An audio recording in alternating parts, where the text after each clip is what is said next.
Hello everyone. जय हिंद, वंदे मातरम। स्वागत है आप सभी का हमारा आज के इस वीडियो में। मैं हूं गौरव सर और ये आपका अपना चैनल जिसका नाम है फिजिक्स क्लासेस बाय गौरव सर। तो डियर, बिना देर किए हुए करते हैं हम आज का वीडियो स्टार्ट।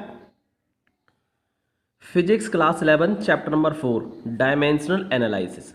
और डियर, आज जो है इसमें हमारा 5th वीडियो है। ओके, और आज जो हम कराने वाले हैं इसमें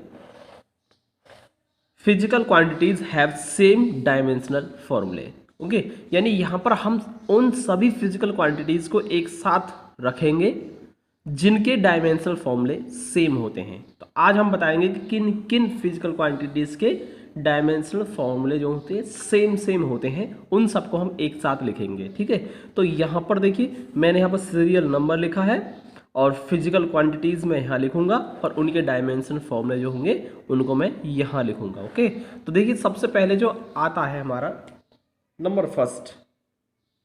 देखिए नंबर फर्स्ट एक तो होता है हमारा वर्क। क्या होता है? वर्क।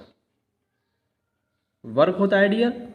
और उसके बाद मैंने आपको बताया था, जब मैं आपको फिजिकल क्वांटिटी बता रहा था, ठीक है, तो उस वीडियो में मैंने आपको बताया था कि चाहे किसी भी टाइप की एनर्जी हो या वर्क हो तो उनकी डायमेंशनल फॉर्मूले सेम होते हैं। ठीक है, तो यहां पर क्या हो जाएगा? एनर्जी। और ये जो एनर्जी है ना वो एनी टाइप, ठीक है, किसी भी टाइप की हो सकती है एनर्जी। तो वर्क और एनर्जी हो गया। उसके बाद हीट, और फिर उसके बाद हम बात करेंगे हीट के बाद टॉर्क।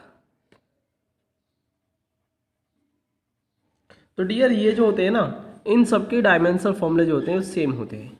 वर्क, एनर्जी, हीट और टॉर्क, ये 4 फिजिकल क्वांटिटी ऐसी हैं, इन सभी के डायमेंशनल फॉर्मूले सेम होते हैं। ओके, तो देखिए क्या होता है, वो होता है ml/T-2। तो मैंने यहाँ लिख कर दिया है आपको। वर्क का भी ml/T-2 होता है, एनर्जी का भी ml/T-2, हीट का भी ml/T-2 और टॉर्क का भी ml/T-2 ही होता है डियर। ठीक है, तो इसके बाद देखिए हम और देखते हैं फिजिकल क्वांटिटी जिनकी डायमेंशन फॉर्मूले सेम सेम होते हैं। तो देखिए क्या होंगी। नंबर सेकंड में देखिए आता है हमारा एक प्रेशर। और प्रेशर का डायमेंशन फॉर्मूला वही होता है जो कि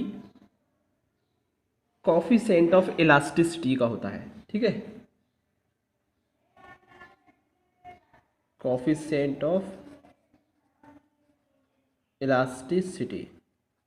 ओके, तो देखिए प्रेशर और कोफिशिएंट ऑफ इलास्टिसिटी, इन दोनों के डायमेंशनल फॉर्मूले जो होते हैं वो ना वो सेम सेम होते हैं। और क्या होता है, देखिए मैंने आपको जब डेराइव करा रहा था वहाँ मैंने आपको बताया था ml-1 और T-2, ml-1 T-2 होता है। ठीक है, तो ध्यान रखेंगे इस चीज़ का। प्रेशर और कोफिशिएंट ऑफ इलास्टिसिटी दोनों के डायमेंशन फॉर्मूले ml-1 T-2 होता है। ठीक है, तो ध्यान रखना वर्क, एनर्जी, हीट और टॉर्क इन सब की डायमेंशन सेम सेम होती हैं और इन दोनों के डायमेंशन फॉर्मूले भी सेम होते हैं। ओके, तो ध्यान रखना। तो नंबर थर्ड, तो थर्ड आता है हमारा, देखिए एक होता है मोमेंटम। ठीक है, मोमेंटम, और फिर हम रखते हैं इसमें इम्पल्स को, इम्पल्स। ठीक है, यहां पर देखेंगे हम मोमेंटम और इम्पल्स दोनों की जो डायमेंशन फॉर्मूले होते हैं ना वो सेम होते हैं। और क्या होता है? ml/T-1 होता है। कितना होता है?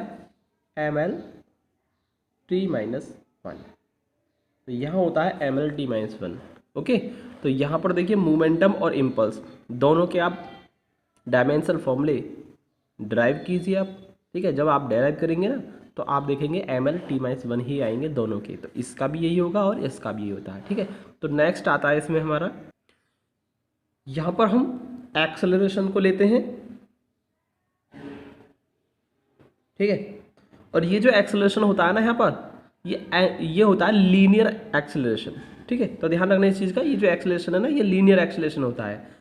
इसके बाद जो एक्सेलरेशन आता है वो आता है due to acceleration due to gravity.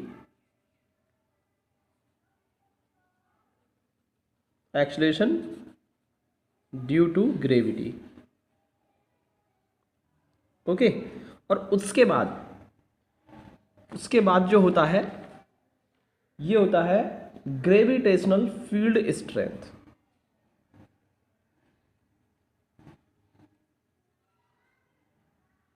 Gravitational field strength.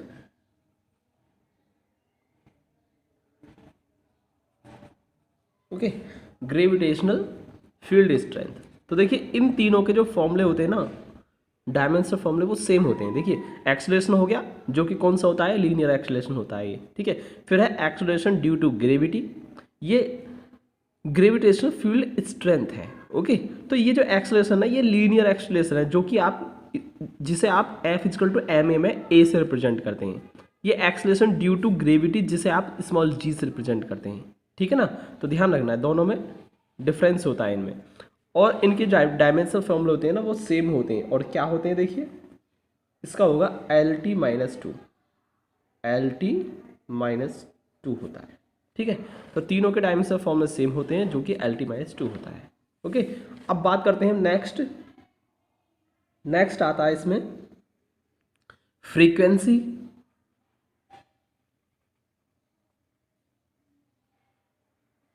Frequency हो गया एक तो, ओके। फिर इसके बाद आता है angular frequency. Angular frequency, angular frequency, angular velocity, angular velocity, और उसके बाद velocity gradient. Velocity gradient, okay. तो यहाँ पर इन सब के जो डायमेंशनल फॉर्मूले होते हैं ना वो सेम होते हैं, ठीक। और क्या होता है, T-1 होता है। तो डियर ध्यान रखना, T-1 होता है, ठीक है, T-1। Frequency, angular frequency, angular velocity और वेलोसिटी ग्रेडियंट, इन सब के डायमेंशनल फॉर्मूले T-1 ही आते हैं। ओके, तो नेक्स्ट, तो फिर है हमारा ग्रेविटेशनल पोटेंशियल। अगला आता है हमारा ग्रेविटेशनल पोटेंशियल, ओके। और उसके बाद आता है लेटेंट हीट।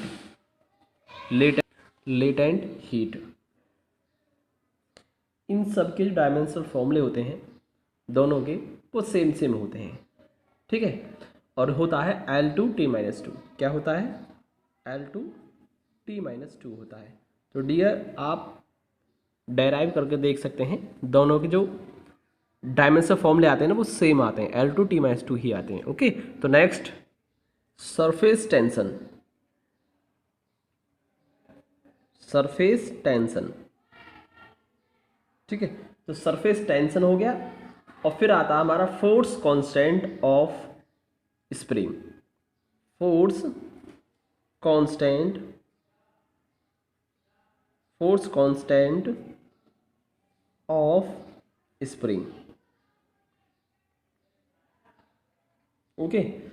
तो इन दोनों के जो डायमेंशनल फॉर्मूले होते हैं वो सेम होते हैं, यानी सरफेस टेंशन का भी डायमेंशनल फॉर्मूला वही होता है जो फोर्स कांस्टेंट ऑफ स्प्रिंग का होता है, ठीक है। और कितना होता है, ठीक, तो हम लिख देते हैं यहाँ पर कितना होता है, MT-2 होता है। कितना होता है डियर, MT-2 होता है, ठीक। तो बात करते हैं हम नेक्स्ट आता है इसमें थर्मल कैपेसिटी।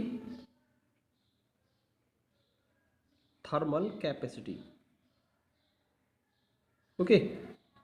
और Boltzmann constant, Boltzmann constant, okay, Boltzmann constant. फिर इसके बाद आता है गैस कांस्टेंट, गैस कांस्टेंट। और अगला आता है इसमें एंट्रोपी, एंट्रोपी। तो ये चार हो गए, ठीक है। थर्मल कैपेसिटी, सेकंड होता है बोल्ट्जमैन कांस्टेंट, थर्ड होता है गैस कांस्टेंट, और फोर्थ एंट्रोपी। इन चारों फिजिकल क्वांटिटीज़ की जो डायमेंशनल फॉर्मूले होते हैं ना वो सेम होते हैं। क्या होते हैं, ये होता है ML2T-2 और K-1। तो डियर यहाँ पर मैंने आपको बताया था जब फर्स्ट वीडियो बता रहा था, ये जो के है ना, ये क्या है, टेम्परेचर के लिए आता है, ठीक है। टेम्परेचर को किस में मेजर करते हैं, केल्विन में। तो यहाँ टेम्परेचर से रिलेटेड जितने भी टर्म्स आएंगे सब में के जरूर आएगा, ठीक है, क्योंकि टेम्परेचर, ठीक है, तो ध्यान रखना। तो Boltzmann constant ml/2 T-2 theta inverse, क्योंकि जो टेम्परेचर की जो डायमेंशन होती है वो के होती है, ओके। अब इसमें जो आता है नेक्स्ट हमारा, एक तो होता है इसमें एंगल, फिर उसके बाद आता है स्ट्रेन, ओके, एंगल, स्ट्रेन, और फिर आता है इसमें refractive index,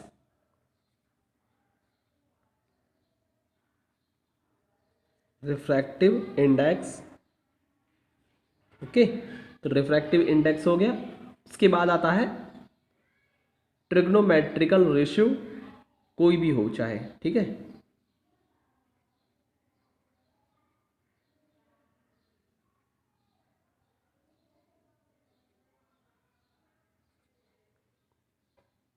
trigonometric ratio,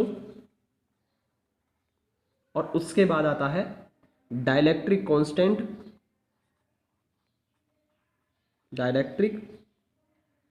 constant, okay. और फिर उसके बाद है रिलेटिव परमिटिविटी,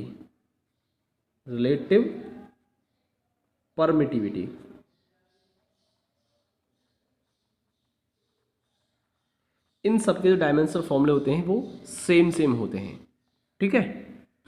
और जब हम आपको एंगल का बता रहे थे डायमेंशनल फॉर्मूला, तो वहाँ हमने बताया था, और स्ट्रेन का भी बताया था, ठीक है। एंगल और स्ट्रेन का दोनों के बताए थे मैंने आपको, देखना पीछे की वीडियो में, ठीक है, जहाँ डायमेंशनल फॉर्मूले आपको डराइव करने सिखाए थे, वहाँ मैंने बताया था कि ये डायमेंशन लेस क्वांटिटी होती है, इनकी कोई डायमेंशन नहीं होती है, ठीक है। तो डायमेंशनल लेस क्वांटिटी होती है, और इनका क्या होता है, डायमेंशनल लेस को हम क्या दिखाते हैं, L0 से रिप्रेजेंट करते थे, ठीक। और ये क्या होते हैं, कह सकते हैं, और डायमेंशनल लेस,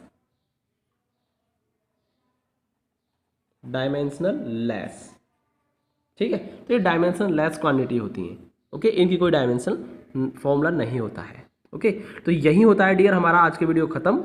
मिलते हैं अगले वीडियो में। वीडियो पसंद आए हो तो लाइक करना, चैनल को सब्सक्राइब जरूर कर लेना। मिलते हैं अगले वीडियो में, तब तक के लिए जय हिंद, वंदे मातरम।